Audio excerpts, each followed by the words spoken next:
예, 작년 말입니다. 국민의힘이 내용을 겪으면서 민주당과 국민의힘 양당의 분위기가 많이 달라졌는데요. 울산 회동 이후에 또다시 내용을 겪고 그리고 최근에 봉합을 하면서 반전을 노리고 있습니다. 자, 오늘 이슈인 울산 국민의힘 이준석 대표와 이야기를 나눠보도록 하겠습니다. 어서 오십시오. 네, 어서 오십시오. 네, 반갑습니다. 작년 10월에 이 자리에 오셨었는데 예. 그 이후로 정말 엄청난 일들이 많이 있었어요. 아무래도 대선 기간이다 보니까 예. 여러 가지 뭐 갈등 상황이나 또 이런 또 의견이 맞지 않는 부분이 있어가지고 이견을 노출하게 돼서 우선 우리 울산 시민 여러분들께 죄송하다는 말씀을 시작하겠습니다. 재봉합 이후의 분위기는 실제로 어떻습니까? 그런데 사실 이게 선거를 이기기 위해서 각자 노선을 가지고 갈등하는 것이기 때문에 뭐 갈등은 치열했지만 또 이것이 또 조율된 다음부터는 저희가 합심해가지고 선거 승리를 위해 가지고 모든 구성원이 노력하고 있습니다. 그래서 다 아시겠지만 지난 한 일주일 정도 저희가 선대본부 체계를 개편한 이후에는 우리 후보의 어쨌든 스타일이라든지 아니면 정책을 발표하는 방식 같은 것이 굉장히 세련돼지고 굉장히 젊은 세대 호응을 많이 얻는 방식으로 바뀌었습니다. 그래서 저희 내부적으로는 아주 긍정적인 평가를 하고 있습니다. 예. 어쨌든 그 과정을 다 지켜보신 유권자들인데 분위기가 좀 달라졌습니다. 지지도를 보면 역전당한 지금 상황, 네.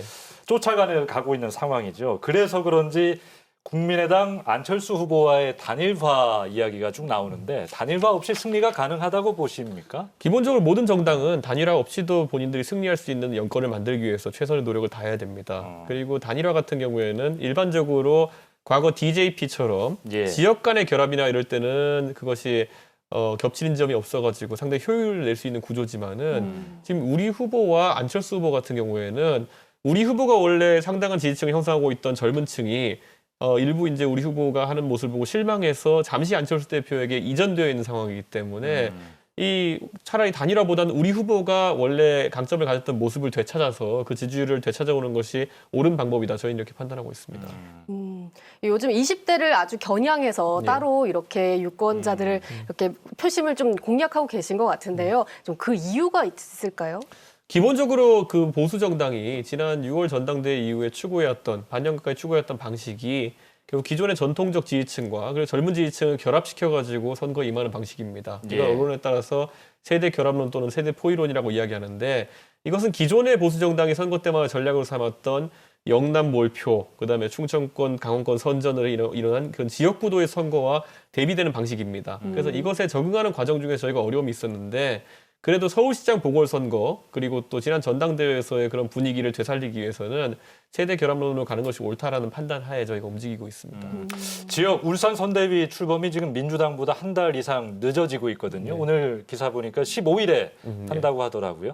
자, 울산 승리 선거 전략 있는지 궁금합니다. 기본적으로 울산 출신 정치인들이 예. 저희 당에서 주요 요직에 지금 보임되어 있습니다. 네. 당장 국회의원이 5분 계신데 예. 한 분은 원내대표, 한 분은 제 비서실장, 또 한 분은 조직부총장을 맡아가지고 예. 당무에 신경 쓰고 있기 때문에 울산 지역의 어떤 선대위 출범이 좀 늦어진 것은 저희가 울산 시민들께 죄송하다고 말씀드리겠지만은 반대로 윤석열 정부가 만약 출범하게 되면은 울산 출신의 국회의원들이 주요 핵심 당직에 있기 때문에 울산의 현안들을 아주 순탄하게 처리할 수 있는 그런 동력이 생깁니다. 특히 울산의 문제라고 한다면은 최근에 이제 자동차 산업의 변화라든지 이런 걸로 인해 산업의 전환이 이제 가속화되는 시기인데 저는 특히 울산이 강점을 갖고 있는 분야 이 중화학공업에 있어서 자동차 공업과 석유화공업이 공존하기 때문에 많은 울산 시민들이 기대하는 수소경제로의 전환이라든지 이런 부분에 있어가지고는 우리 당이 아주 깊은 이해도를 가지고 있습니다. 그렇기 때문에 그런 부분에 있어가지고 많은 어떤 저희가 투자를 하고 또 무엇보다도 울산에 있는 울산대학교나 유니스트 같은 좋은 대학들과 이런 산학협력을 강화해가지고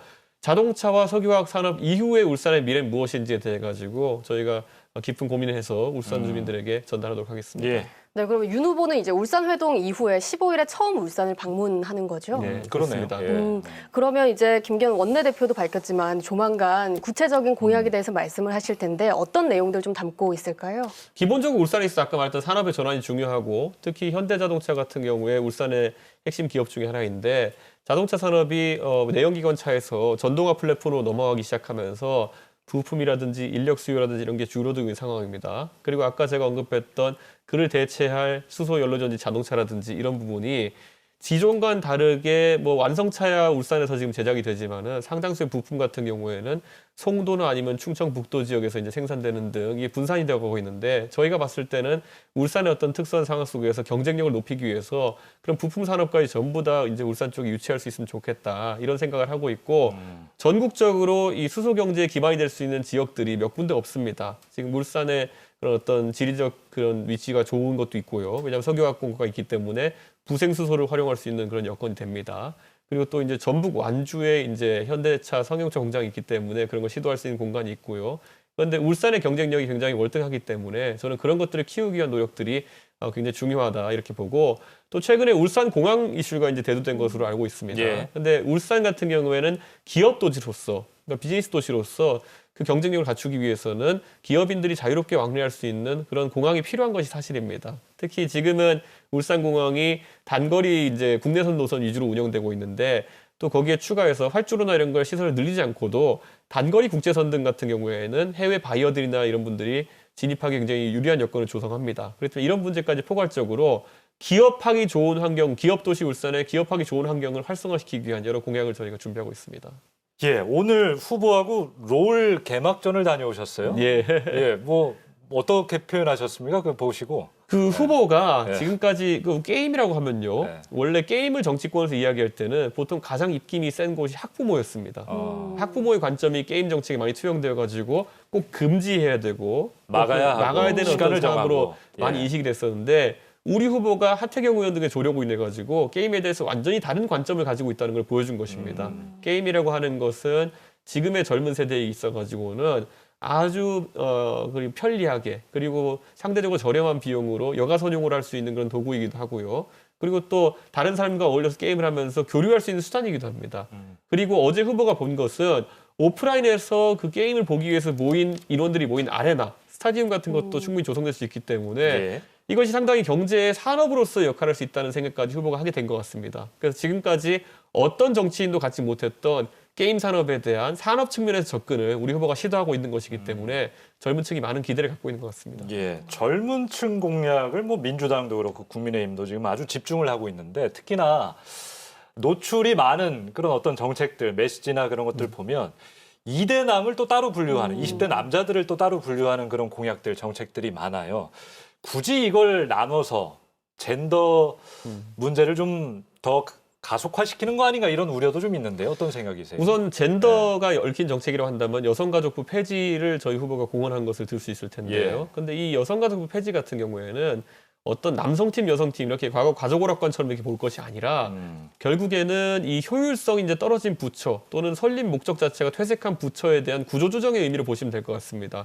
저도 과거에 여성부와 그리고 통일부 같은 특임 부처 특별 임무를 부여받은 부처인데 시대상에 따라 가지고 임무가 축소된 것들은 과감하게 통폐합해야 되고 폐지해야 된다라는 이야기를 했었는데 저는 지금 여성가족 폐지 같은 경우에 20대 남성층에서 강한 반응이 오고 있긴 하지만은 20대 여성, 30대 여성, 젊은 여성이라고 해가지고 여성가족부가 존치되는 것이 무조건 옳다고 보진 않습니다. 예. 일례로 경희대학교 서울에서 총 여성 학생회 그가 최근에 폐지된 일이 있었습니다. 근데 그 절차가 여학생들만의 투표로 해가지고 과반을 넘어가지고 폐지되었습니다. 예. 그러니까 이제 시대가 바뀌어가지고 여성들이라 할지라도 여성만을 담당하는 특임 부처나 특수 조직이 꼭 필요하지 않다는 것도 여성들의 의견 중에 하나이기 때문에 이 사안을 젠더 이슈로 보기보다는 비효율적인 부처의 통폐합에 관련된 부분으로 볼 수도 있을 것 같고요. 그리고 그 군 장병들에게 200만 원씩 이제 지급하는 그런 어떤 공약 같은 경우에도 이것은 지금까지 군 복무를 하면서 의무복무인 것만으로도 상당히 젊은 세대가 많은 타격을 입고 있는 부분이 있는데 거기에 더해가지고 국가를 위해 성실히 복무하는데 최저임금 수준보다 미달하는 수준으로 저희가 이걸 보장한다는 것은 공정의 문제에 다소 이슈가 될 수 있습니다. 그렇기 때문에 공정의 관점에서 봤을 때 최저임금 수준의 어쨌든 봉급은 보장해주는 것이 옳다. 이것이 저희 후보의 철학입니다. 일단은 그 여성가족부 폐지 문제가 나왔으니까 질문 하나 더 드리면 사실 그 SNS에서 짧게 7글자로 예. 공약을 내셨기 때문에 설명이 좀 부족한 것 같아서 드리는 질문입니다. 우리 국민 중에는 성차별을 겪고 계신 여성분들도 계시고 이게 그 폐지만이 답인가? 어떻게 그럼 대안은 어떻게 제시하고 있는 것인가?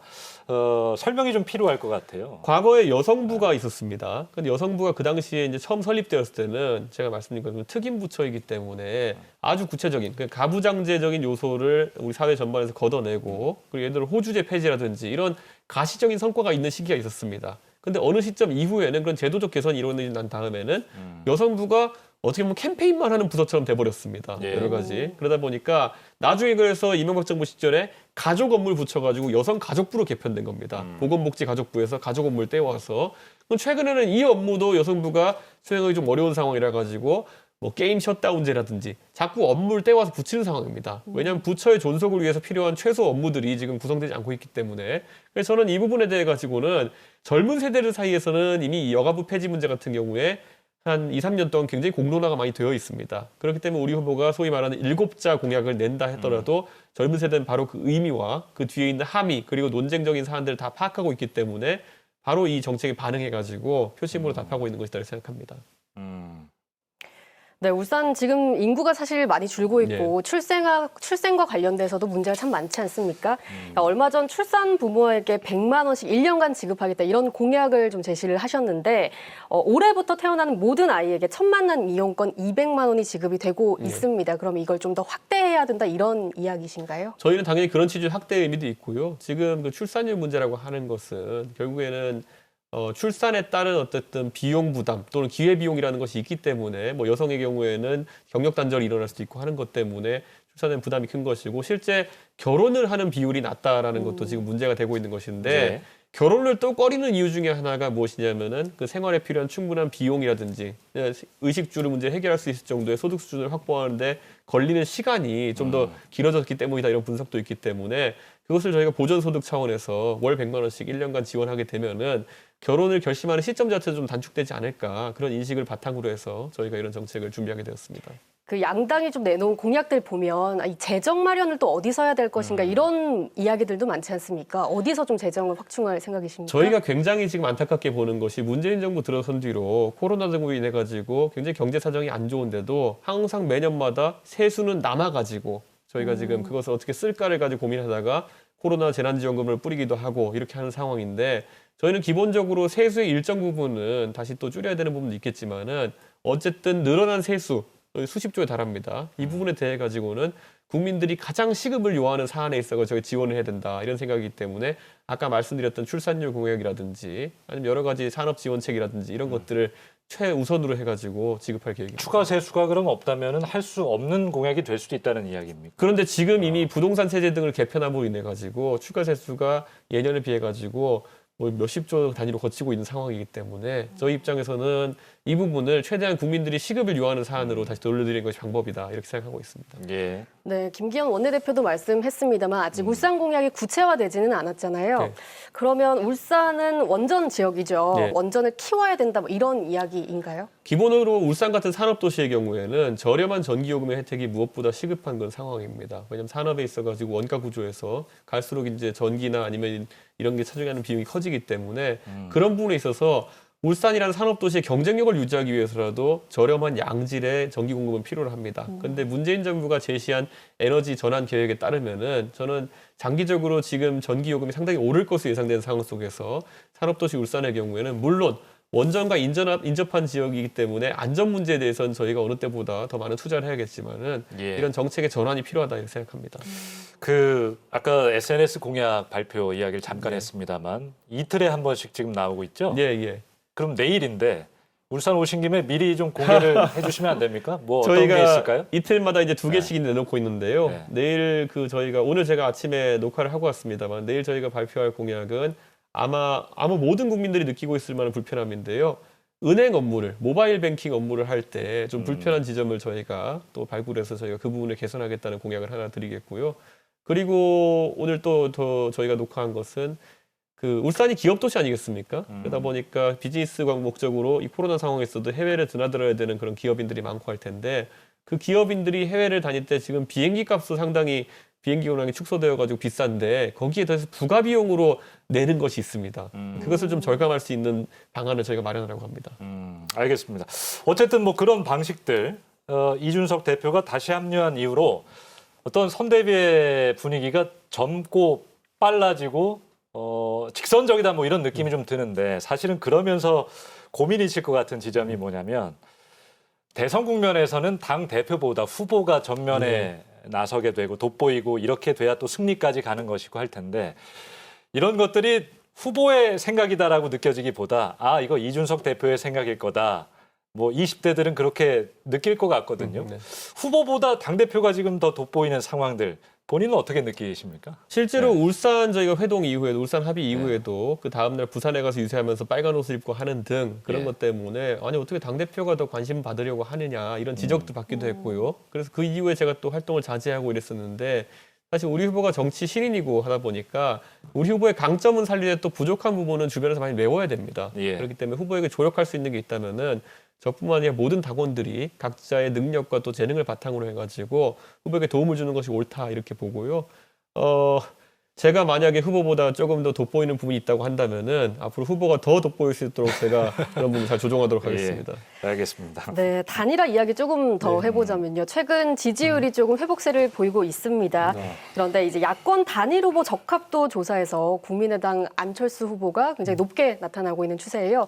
근데 이전 이렇게 행보들을 봤을 때 이번에는 이 얘기를 먼저 꺼내거나 하지는 않을 것처럼 보이는데 어떻게 생각하고 계십니까? 저는 이제 단일화를 하기 위해서는 뭐 가정했을 때 저희가 당원 투표를 할 수 없기 때문에 여론조사에 의존해서 해야 될 텐데 그랬을 때 결국은 정권 교체를 바라는 지지층에서 어떤 후보를 선택하느냐를 따져봐야 될 것 같습니다. 근데 정권 교체를 지지하는 분들 사이에서는 아직 우리 후보가 안철수 후보보다 경쟁력이 상당히 높은 것으로 나오고 있습니다. 그렇기 때문에 저는 뭐 이것을 민주당 지지층까지 넣어가지고 다 조사한다면은 당연히 민주당 지지층에서는 우리 후보가 민주당의 문재인 대통령과 가장 맹렬히 싸운 그런 어떤 주체이기 때문에 좀 그런 비호감이 있을 수 있겠지만은 정권 교체를 바라는 층에서는 충분히 적임자는 윤석열이다라는 판단을 할 것으로 좀 보입니다. 예. 어젠데요. 한 인터넷 매체에서 윤 후보의 부인 김건희 씨와의 통화 내용을 곧 공개하겠다. 언론사를 통해서 방송사를 통해서 공개하겠다. 이 뉴스가 나오면서 아주 시끄러웠습니다. 국민의힘은 뭐 법적 조치를 하겠다 이렇게 밝혔는데 그 내용 혹시 파악된 게 있습니까? 저희도 뭐 선대본부 차원에서 파악한 내용들은 있습니다만은 기본적으로 사적인 대화, 보도를 전제로 하지 않은 사적인 대화이기 때문에 후보의 배우자가 상당히 당황한 모습을 보일 수도 있다 이런 생각이고 하지만 이 부분에 있어가지고 많은 국민들이 알고 계실 겁니다. 사적인 대화임을 전제로 보면은 또 이해할 수 있는 부분도 있을 텐데. 기자라고 밝히고 통화를 했다고 하던데 그 매체 쪽에서는. 그럼에도 불구하고 뭐 비보도를 전제로 했다는 취지에서 우리 후보의 배우자가 많은 이야기를 한 것이기 때문에 저는 그 부분은 내용을 살펴보고 아마 국민들이 판단하지 않을까 생각합니다. 그 사실은 부인과 관련해서는 허위 경력이라든지 뭐 사과도 한번 한 적이 있었고 여전히 가족 리스크는 존재한다 이렇게 보여지는데 어떻게 좀 앞으로 대응을 해나갈 우리 생각이신지. 후보가 이제 배우자를 만나기 이전에 있었던, 그러니까 결혼하기 전에 있었던 여러 논란에 대해 가지고는 사실 우리 후보는 좀 난감한 상황일 것입니다. 그리고 10년도 더 된 상황들이기 때문에 상당 부분 기억에 의존해 가지고 배우자도 이제 해명을 할 수밖에 없는 상황이고. 근데 어쨌든 이 나오는 내용 중에서 후보의 배우자가 앞으로 그 후보가 정치 활동을 하면서 배우자가 어떤 역할을 하게 될 것인지에 대해 궁금한 분들이 많은데 후보자의 배우자가 어떤 다소 좀 문제가 될 만한 언급을 한 것이 있다면은 그것에 대해서는 후보자의 배우자가 정확히 정정을 하고 그 우려를 불식시킨 것이 중요하다고 생각합니다. 예. 토론회를 참 보고 싶어요. 네. 너무나 궁금합니다. 그런데 후보는 어떻게 저런 상대 후보와 토론할 수 있겠느냐라고 발언한 적도 있고 또 캠프 안에서는 아니다. 토론해야지. 할 거다. 이렇게 좀 나오고 있는데 사실은 지금 2월 중순 후보 등록 이후에 법정 토론은 3번뿐인데요. 설 전에 그러니까 1월 중으로 지금 토론이 가능한 겁니까? 저는 우리 후보 같은 경우에는 지난 경선 과정에서도 16번의 토론을 겪었습니다. 예. 그런데 그 과정에서 저도 그 토론을 다 지켜봤지만은 후보가 정치는 신인이지만은 그 원래 법률가 출신이기 때문에 상당히 논리적이고 무엇보다도 토론에 있어서 결코 정치를 20년 이상 했던 홍준표, 유승민, 원희룡 이런 분들에 비해서 뒤처지지 않는다는 느낌 받았습니다. 그렇기 때문에 우리 후보가 사실 토론에 대한 부담감이 있는 것은 아니고 다만 이재명 후보가 지금도 공약 발표하는 걸 보면은 오락가락합니다. 한번 내용을 한 다음에 그걸 토론하고 나중에 가서 다른 소리 하고 이러면 사실 토론이 희화화되고 무의미한 거 아니겠습니까? 그러다 보니까 이재명 후보의 좀 그런 변화무쌍하고 조변석기하는 그런 모습에 대해 가지고 실망감을 가지고 있는 것 같고요. 그래서 우리 후보가 이제 제안하기를 대장동 문제라든지 이런 가장 큰 의혹 사안에 대해서 토론을 하는 것에 대해서는 언제든지 열려 있는 자세를 취하고 있습니다. 아니 객관적으로 토론 프로그램 심사위원도 보시고 하시지 않았습니까? 예, 맞습니다. 객관적으로 볼 때 이재명, 윤석열 토론은 누가 더 뭐 당연한 제가 질문하는 건가요? 이재명 후보와는 예. 예전에 토론을 몇 번 해본 적이 예. 있고요. 우리 후보랑은 당연히 제가 토론해볼 기회가 없었는데 이재명 후보의 토론이라는 것도 제가 상대했을 때는 허점이 굉장히 많고 무엇보다도 말기수술에 해당하는 부분이지 뭔가 진지한 고민을 한 느낌이 많지 않았다. 그건 제 평가입니다. 주관적인 평가. 뭐 코칭 같은 거는 당대표가 후보를 도와주기도 하고 그런 시스템인가요? 지금 저희 당내에서도 토론을 준비하기 위한 조직이 있고요. 그들이 예. 열심히 준비하고 있고 무엇보다 후보는 경선 단계에서도 토론이 있을 때마다 상당한 준비를 통해 가지고 좋은 모습 많이 보였기 때문에 저희 후보에 대한 신뢰가 있습니다. 그 부분은. 토론 꼭 좀 이루어졌으면 좋겠습니다. 아, 예, 그래야지요. 예. 네, 윤석열 후보가 항상 발언하고 나면 이슈가 참 많이 되잖아요. 이번에도 북한 선제 타격록 발언으로 좀 이슈가 많이 되고 있습니다. 문재인 정부의 대북 정책을 좀 어떻게 평가를 하고 계신지, 그리고 또 만약에 윤석열 후보가 대통령이 되신다면 어떤 좀 생각을 가지고 계신지도 궁금하거든요. 자, 그 선제 타격론 얘기가 나왔을 때는 이게 뭐 영어를 이제 한국어로 번역하는 과정에서 미묘한 의미 차이가 있는 것인데 선제 타격이라고 하면 프리엠티브 스트라이크라고 해가지고 그것은 진짜 이렇게 보시면 됩니다. 북한이 미사일을 가지고 있고 미사일을 이제 쏘려면 연료를 주입하고 그건 쏘겠다는 의미거든요. 그런 징후가 있고 그것이 우리가 대상이라는 것이 명확해지면은 날아오기 전에 먼저 때려서 맞겠다는 것이 그 단시간 내에 날아오기 전에 때려서 맞겠다는 것이 선제 타격입니다. 그건 우리 전술적인 어떤 그런 전술 지침에도 있는 것이기 때문에 그건 후보가 당연히 이야기할 수 있는 것이고요. 예방 전쟁이라 보통 얘기하는 그 예비 타격, 프리페어티브 어택이라고 하는 것은 그것은 진짜 이 무기를 준비하고 이런 단계에서 예를 들어 영변 핵시설 같은 것을 만들면은 그걸 폭격해서 미리 없앤다 이런 것이기 때문에 이건 약간 좀 우려스러운 표현입니다. 근데 우리 후보가 이야기한 것은 북한의 도발 징후가 명확하고 쏘려고 기름 넣고 있고 이렇게 할 때 저희가 때리겠다는 거기 때문에 이것은 저희 전술교범에서는 전혀 문제가 없는 부분이다. 근데 뭐 전술적으로 국방부 장관이 그런 얘기를 하면 뭐 별 문제가 되지 않아 보이는데 대한민국의 대통령이 되려고 하는 사람이 북한과 지금 대화를 충분히 해야 하고 평화를 만들어야 하는 대통령 후보가 그런 발언을 했다는 자체가 좀 논란이 아무래도 있는 것 최근에 같은데. 안보 상황과 결부돼서 생각하시면 될 것 같은 게요. 북한이 최근에 극초음속 미사일 같은 것을 테스트한다고 하는데 극초음속 미사일이라고 하는 것은 그 속도와 기동으로 인해 가지고 저희의 미사일 방어 체계를 무력화하겠다는 의도가 강한 것입니다. 그러면 그런 극초음속 미사일을 발사하는 징후가 포착되었을 때는 그 패트리어트나 아니면 사드 미사일로 막는 것보다는 선제 타격밖에 방법이 없다는 그런 어떤 국방에 대한 오히려 우리 후보의 굉장히 세세한 관심 또는 이해도를 보여주는 것이다. 이렇게 생각하시면 될 것 같고요. 문재인 정부의 대북 정책에 있어서는 많은 분들이 좀 불만을 갖고 있는 것이 이런 선제 타격 이런 얘기로 가기도 전에 우리 공무원이 서해상에서 피살되고 그리고 우리 남북 연락사무소가 북한에서 폭파 해체당하는 수모를 겪고 나서도 거기서 한마디 하지 못하는 정부의 이건 사전적 대응도 아닙니다. 사후적 대응에 있어가지고 국민들이 많이 분개했던 것이 있기 때문에 그런 부분에선 저희가 야당으로서 굉장히 박한 평가를 할 수밖에 없는 것이 현실입니다. 15일에 울산 선대위 출범하지 않습니까? 울산 회동 말고는 사실 공식적인 울산으로의 행보가 없지 않았습니까? 네. 좀 홀대론 얘기가 나올 수도 있을 너무 것 안 오시네요, 같은데. 울산에. 예. 근데 어쨌든 울산 회동이라는 대한민국 정치에 있어서 길이 이제 회자될 그런 회동 자체가 울산에서 있었던 것 자체가 뭐 김경원 원내대표님 비롯해서 울산 정치인들의 정치력을 보여준 지점이었고 그리고 무엇보다도 우리 후보 같은 경우에는 부울경 지역에 대한 관심이 굉장히 많습니다. 본인이 어떤 검찰 공무원으로서 여러 동네를 이제 보직하면서 특히 PK 지역에서도 일한 적이 있기 때문에 많은 관심을 가지고 있고 아무래도 이 선대위 출범식이라고 하는 것은 17개, 18개 시도를 다 돌아다니면서 해야 되는 것이기 때문에 그 일정만 해도 꽤 많이 이제 소요되게 되어 있습니다. 그래서 이번에 부울경 지역에 우리 후보가 오게 되면은 근본적으로 우리 부가 고민했던 산업에 대한 고민이라든지 이런 것들을 풀어놓을 수 있는 기회가 될 수 있을 것으로 보입니다.